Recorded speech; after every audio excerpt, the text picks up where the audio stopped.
I would say that we have a large amount of creative freedom in the studio. The only limitations that I've been given from the management pretty much are don't break FCC rules and regulations. But in terms of limiting the content, there hasn't really been a lot. I think our radio station does a really great job of not limiting the scope of what your program can be. You can really kind of take it and run with it. The current manager just told me to have fun with it and to just talk about what I enjoy and play what I enjoy, and the listeners were bound to enjoy it too. We try and promote new radio shows to have their own vibe and play music that they really want to play that they don't get to hear on the radio.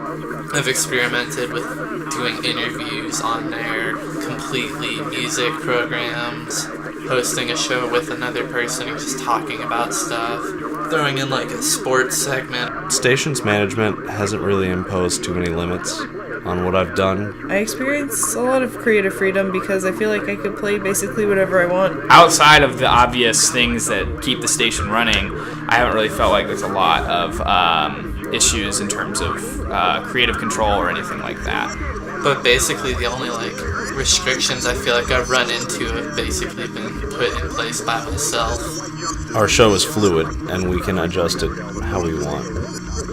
Try new things because you have the time and ability to do that, where I feel like if you're on a big time radio station, you might have to just do what they do and you don't really get freedom of what you're playing. So that's what I kind of go for on mine. I kind of have just stuck with that a little bit and just stuck with what I like, and hopefully other people like it too. Since I'm here for a few years, I might as well just do whatever comes to mind for that week, provided that it doesn't break FCC rules and regulations. I've been able to play really whatever my heart desires, which is pretty neat because I feel like it's cool to control something that the public is able to listen to.